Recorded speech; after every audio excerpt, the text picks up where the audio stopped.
Rectangle, triangle, square, circle. These are the shapes, right? Okay, I guess we're done here. Wait, there's so much more to it than just that. Hey, welcome back to Mr. News Art Class. It's wonderful to see your smiling faces today. Shape is the second element of art and design. The basic shapes that we learned about in kindergarten are super useful, and there's lots that artists can do with just these shapes. However, there's a whole lot that we need other types of shapes for too. So, what exactly is a shape? It's simply a combination of lines that come together to create a closed area.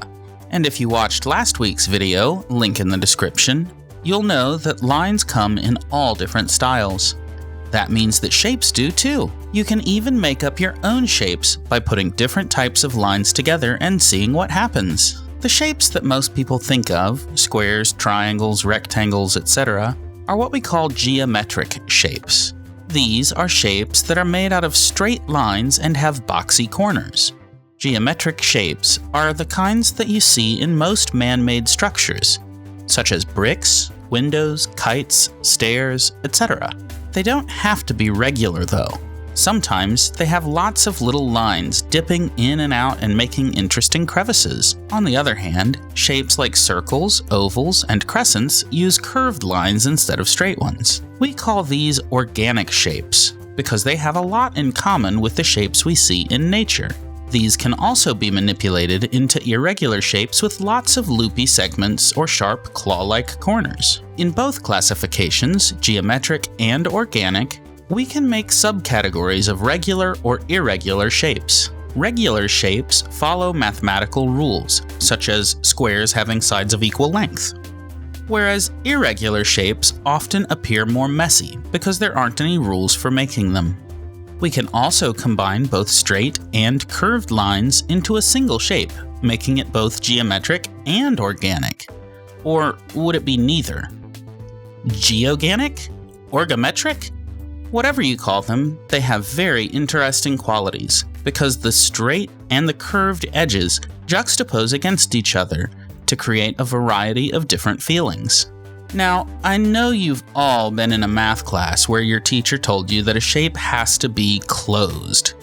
If there's even the tiniest gap where two lines should be but aren't connecting, then it's not a shape. Well, when you're in math class, do what your math teacher says, but when you're in Mr. News Art class, make art. In artwork, we often find shapes that not only have broken edges, but are sometimes completely implied and not really there at all. For example, take a look at these works by Claude Monet. In this painting, Monet used the shape of the train station to literally frame the image with the shape of a pentagon. Even though those lines are broken and can't be seen in several areas, your eyes connect them together to finish the shape. And in paintings like Monet's Haystacks, the simple arrangement of objects is enough to create the illusion of large-scale shapes. Even though none of the lines in this triangle are actually painted into this picture, we see that the haystacks fill this triangular composition.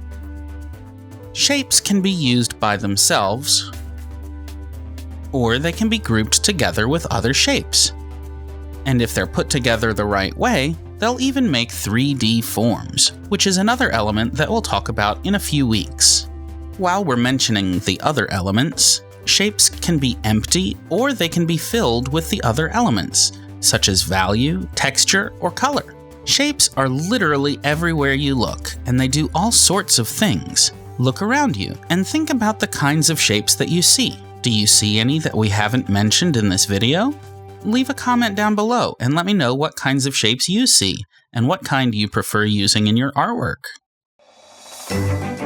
If you liked this video, hit the thumbs up button below. Don't forget to subscribe, and after you subscribe, you can hit the little bell icon to get notifications when new videos are published. If you know any other budding artists who might benefit from my videos, please share. And as always, thanks again for watching, and I'll see you next time.